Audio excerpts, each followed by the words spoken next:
first time I walked on an NBA court, I wasn't living here yet, and I got courtside passes through a friend, right? And I'm sitting there watching them these huge men warm up in front of me, and I'm just like blown away. And now when I walk on a court, I'm going to work, right? And so for you've been able to have that same, you would have been starstruck when you were a kid, and now you're just going to work, right?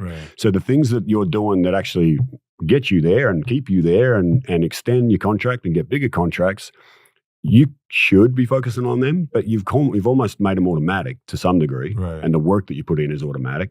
And so there's so many other distractions that you can get drawn into. And that's one of the craziest things that we all have to keep getting our head around is the brain is built for olden day living, right? Which was get away from a tiger or find your wife and go recreate, right? Survival of the fittest, yes.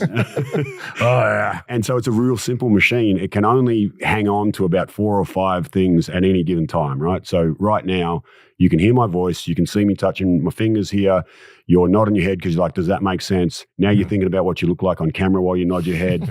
And you fucking know me too well, right? dude. And you're still thinking about what you're going to have for lunch. But while that's happening, you're not thinking about your left foot. And now that I've said that, you are thinking about your left foot. And one of the other things has been bumped out, right? So, but we can't help it. If I clap, everyone's tuned into that sound. And so when you're in an NBA arena, there's a lot of clapping going on. There's a lot of yelling. There's flashing. There's threats on Twitter. There's a coach who doesn't like you or does like you. There's a GM who might trade you. Like, so much other things, distractions, and it's hard. But like through your experience, what have you found that has helped most people to just dial in on what they do? Because mine is like being super like routine based, right? Like, and when you get off the beaten path, it's like, I know I built a good enough foundation in my routine that I like, all right, I know I'm fucking up here. Let me get back to like how it started. What do you find in the research that you've done and the people that you've worked with where they can minimize those distractions and just be comfortable in their environment to do the things that they're supposed to do? Yeah, well, there's probably 2 parts. One is being able to disconnect if you get caught up in your emotions. I've got to fuck it, we're stepping. Yeah, like I'm feeling this and I can't actually get off it, right? So we actually need something to get them out of that. And I've got an NBA example that I'll go through on that one in a second. Then the other part is kind of what I said earlier about thinking and feeling versus doing and seeing. Right. And when I imagine most of your routines are doing and seeing things. Absolutely. You're doing tape, you're shooting, watching you're film, working out, And so there's all these things that are like, if I do those things, I know when I'm good, I do those things, right? Everyone's had a Michael Jordan flu game, not to that level, but we've felt shit and still played well. Yeah.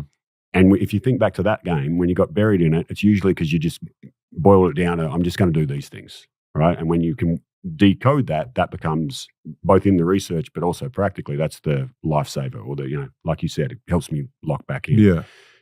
For some, though, it's not as easy as just saying, oh, this is what I do, right? You might be in a real bad place, your head's spinning, you've got butterflies. And I can share this one because TJ actually shared it publicly and talked about some of the work we did. So TJ McConnell, we were talking about before. Friend of the pod. Yeah, shout out to TJ. TJ Great is guy. the best human besides these people that I've ever met in sport. And TJ is a self-proclaimed, like he was a warrior, and he had plenty of reasons to worry as he started, right? He was always almost going to get cut, and he was always not big enough, and still isn't. But look at what he did in the finals. But right? his nuts, they're big enough. They drag on the ground. Shout out to you, TJ. Yeah. And so TJ got in his head sometimes, and he was open about like, can we have a chat whenever he got to that stage. And we actually went through an exercise we're in San Antonio, I think. We're sitting courtside. He's like, bro, I can barely breathe. Like, what am I going to do? I'm like, all right, well, how about this? Look at the banners, because there's plenty of them in San Antonio, right? Yeah. And I want you to read the first letter of the first banner to me. And he says, C. I'm like, all right, well, what's the second letter? H. And let's keep going like that. And so just literally reading a line of text, one letter at a time, means that those 5 parts of his mind that were all caught something else. Now he was just on something. It's got nothing to do with anything. But it disengages you from, oh my God, things are going to, and then you get calm for a second, and then you can be like, all right, well, what should I be doing? Where do I want to turn my attention? Right. And then you go do those things.